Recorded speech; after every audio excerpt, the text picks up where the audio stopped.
émission leadership au féminin dafa ñëw ngir war leen li nga xamante ni mooy capacité bi nekk ci jigéen ñi waaye itam créativité bi nekk ci ñoom ci loole dinañ leen wan ay entrepreneur yu ambitieux waaye itam yu gëm seen bopp gëm li ñuy def. asalaamaaleykum maa ngi leen di nuyu di leen sant bu baax donc man la Thiara Loum. Thiara Loum mu ngi juddoo foofee ca Saloum précisément ci région bu Kaolack moom nag foofee la daal di jàngee ba na muy amee bagam ñëw fii ci région bu Dakar ngir jàng fi li nga xamante ni moo di biologie ci université Cheikh Anta Diop de Dakar. moom Thiara papam doonoon benn agent des eaux et forêts ca loolee nag mu jëlee ci xam-xam waaye itam mu amal ci ay gëstu ngir xam li nga xamante ni mooy nature. moom Thiara Loum ci atum 2018 mu doon liggéey ci benn société agroalimentaire bu nekk Dakar nekkoon fa responsable de qualité et production laata sax muy démissionné ci at boobule ngir lancé li nga xamante ni moo di entreprise am bi mu duppee la Thiara. ci loole mu ciy amal ay gamme de produits de qualité waaye itam di ko defaree ak ay produits purement naturels ñu ci mel ni café Touba neb-neb karité moringa mbërbëf curcuma. Thiara ci yooyu les produits nag mu ciy defar ay saabu ay diw bopp waaye itam ay lotion hydratant yemul ci loolu Thiara ginnaaw fondatrice de la Thiara bi mu doon moom nag coach la en entrepreneur développement personnel waaye itam management. Avant de prendre le leadership féminin, avant de mener un combat, nous on doit revenir en nous et savoir qui nous sommes exactement, c'est-à-dire nous connaître. Bu ñu paree ci xam suñu bopp ba pare nag ñu jël confiance en soi. Parce que si tu surfes sur la vague du leadership féminin et que tu n'as pas confiance en toi, facilement on va te descendre. Donc le premier combat, c'est la confiance en soi. Ensuite, ñu xam ñun exactement ban valeur la ñu am. Et là, dès que tu te lances dans le combat du leadership féminin, c'est gagné d'avance. À mes débuts, dama doon fort. Je faisais sur moi, les gens voyaient les résultats.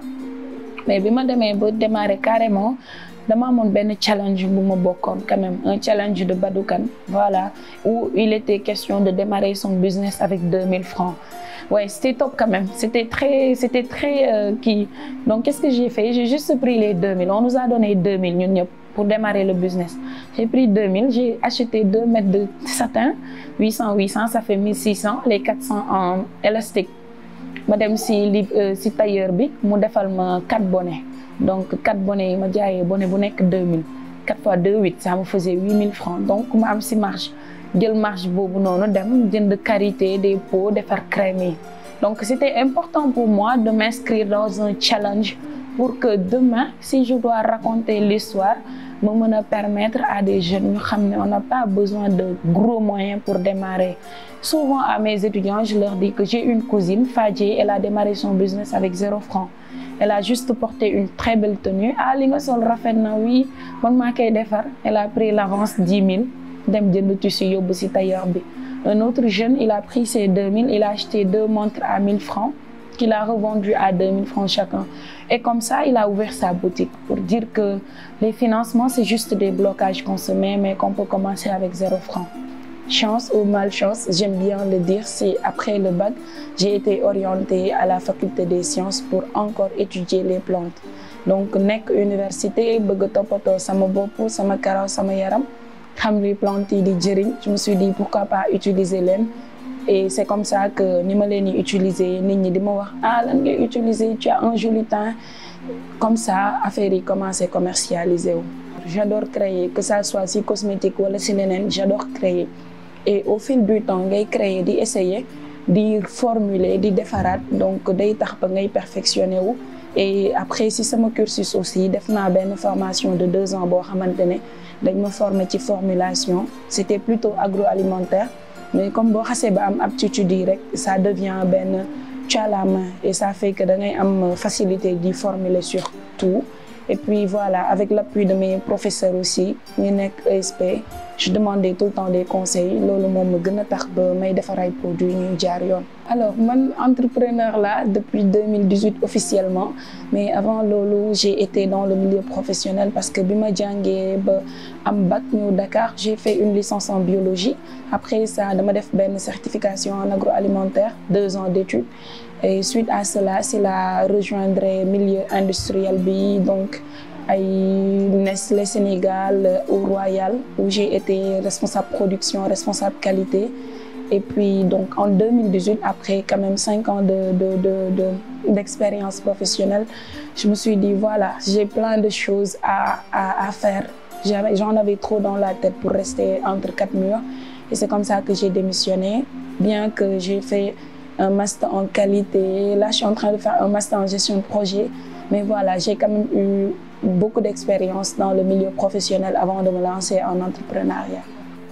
Aujourd'hui, dañu nekk ci ère naturelle, donc tout le monde s'y lance, que nga jàng ko, que nga ñàkk ko jàng, parce que dafa am ay bienfaits. En fait, c'est une réalité. Les bienfaits de la nature, c'est une réalité.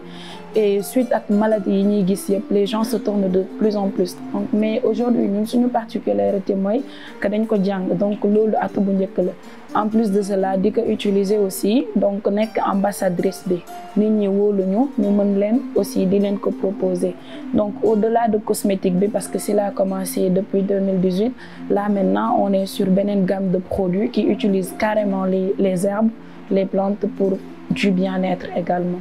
Donc début bi dañu commencé woon ak gamme produits cheveux, donc la Tiara bi. Après ñu donc boobu am na crème, am na huile, am na lotion, am na shampoing.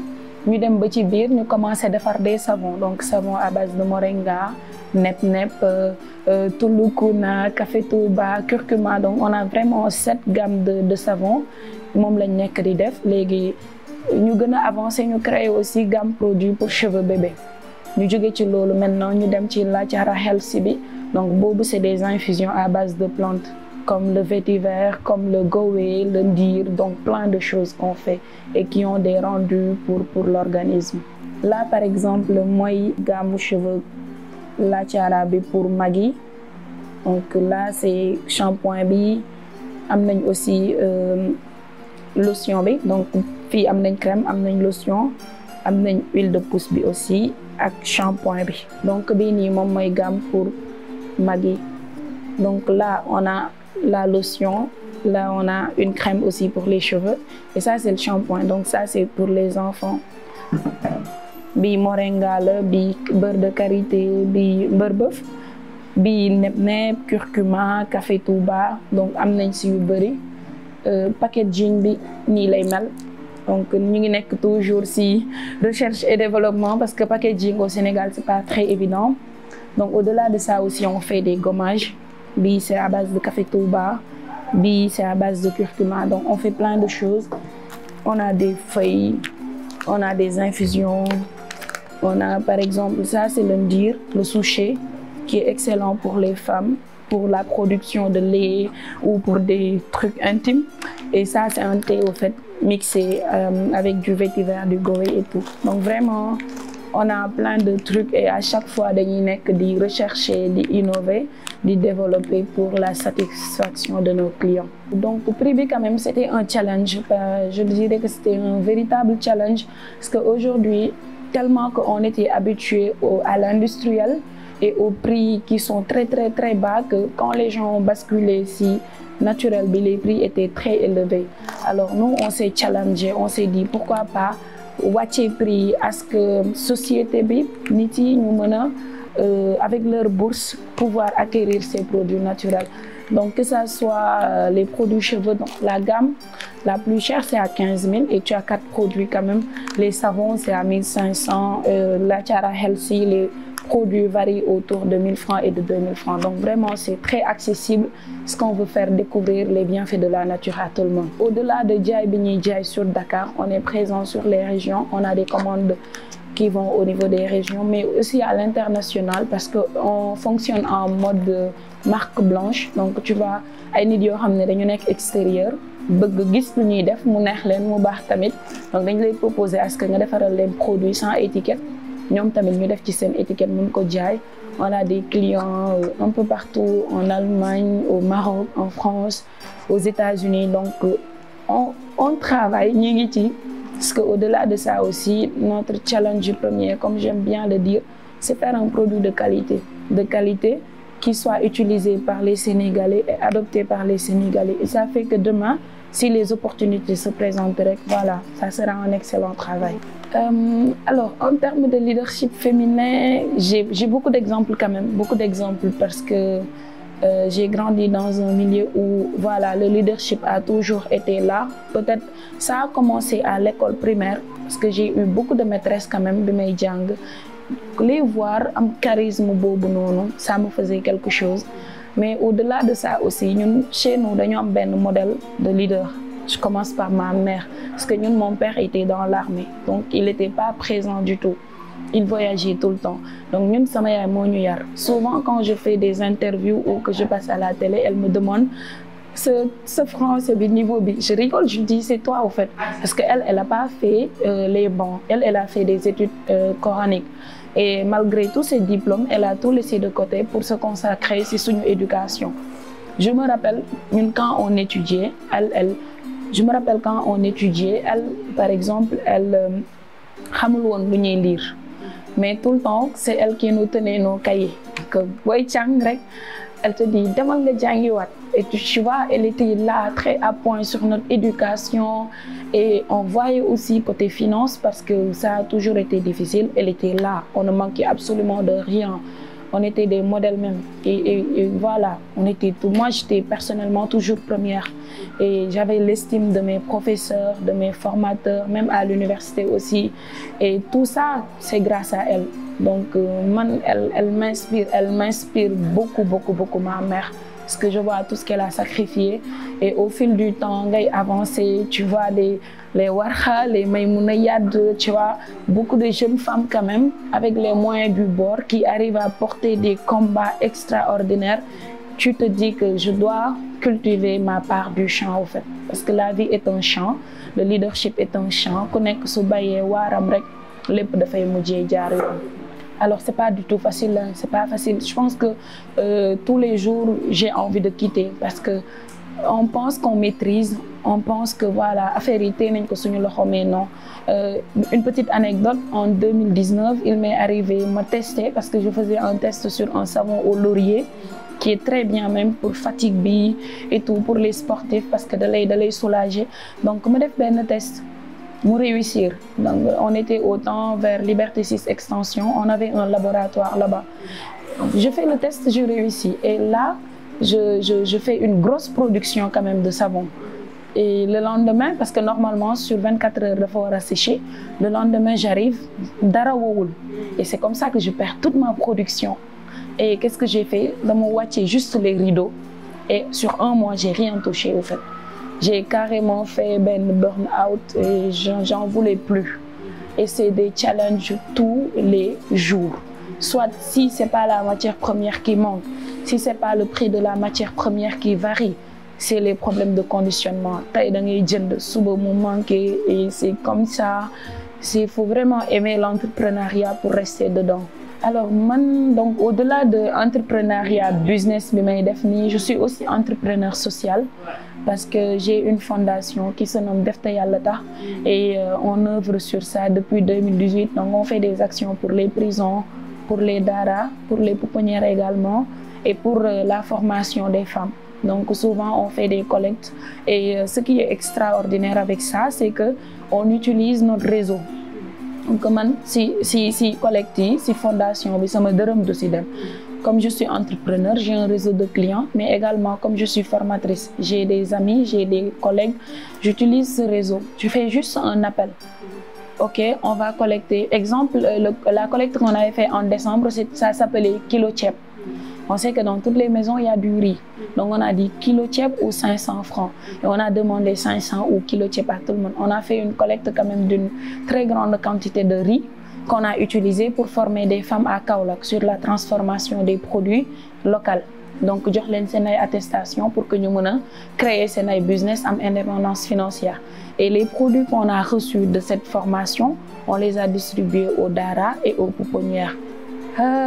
Très difficile, c'est pas facile d'allier ce côté entrepreneurial, de créer toujours des produits de bonne qualité, de gérer également la vente et les livraisons.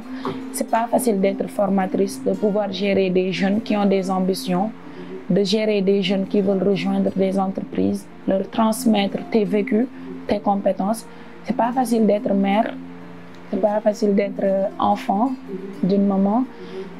C'est des challenges au jour le jour, c'est des variations d'émotions. mais je pense que la chose qui nous apaise, qui nous aide à avancer, c'est la croyance en Dieu.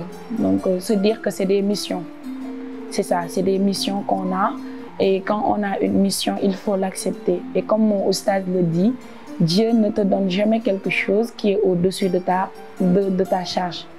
Il ne te donne du la yen mukk loo attanul. Donc dis-toi que yen bi lu muy gën a diis rek que yow da nga dëgër, parce que soo dëgërul woon du la ko teg. Et voilà, mentalité boobu mooy tax ngay gën a avancer tous les jours. Donc au-delà de entrepreneuriat bi, je suis formatrice en management et en entrepreneuriat. Pourquoi entrepreneuriat? Parce que depuis que bi ma ci duggee ba léegi, c'est que des difficultés. Mais j'arrive à les surmonter. Donc je me dis que waruma am égoïsme toog bañ ko partager, parce qu'il y a des jeunes yi nga xam ne bëgg nañ ci dugg mais dañu ragal, d'autres ñi ngi ci mais difficulté yi day tax ba dañuy xalaat génn dëkk bi wala defi leneen. Donc man au jour le jour je partage, je forme des gens. Et à chaque de mes ateliers, je ne cesse de dire aux gens la première chose mooy ñu gëm seen bopp. Parce qu'actuellement crise bi nekk Sénégal bi poussé nit ñi ñu dem à l'étranger, c'est partout fi ñuy dem sax dafa metti ci ñoom. Donc lu ma leen di njëkk a wax mooy ñu gëm seen bopp, mais bu ñu gëmee seen bopp wala si travail de gëm sa bopp boobu ñu xam seen bopp ñoom ñooy kat ba pare bu ñu xamee li ñu mën wala li ñu dese li ñu manqué ñu uti ji ko. Donc en même temps je suis formatrice en développement personnel. Donc bu ñu xamee seen bopp ñu wëlbati ko ñu gëm seen bopp ñu xam nag si lan lañ bëgg a def lan lañ bëgg a jëm, su ko defee ñu mën a demal seen bopp. Donc gaal bi du solution, am mën na la fekk fu ne. Nit ki au-delà de tamit lépp lu ñuy teg comme pratique comme connaissance, il y a l'aspect Dieu qui est dedans. Nit ki da nga war a gëm yàlla, xam ne foo mënti nekk sa wërsëg mi ngi fa. Et comme niñ koy waxee tukki taxut a tekki, donc ñu jéem a toog defar suñu Sénégal bi, parce que ñun ñoo ko mën a defar, ñun ñëpp suñu demee kenn du ko defar.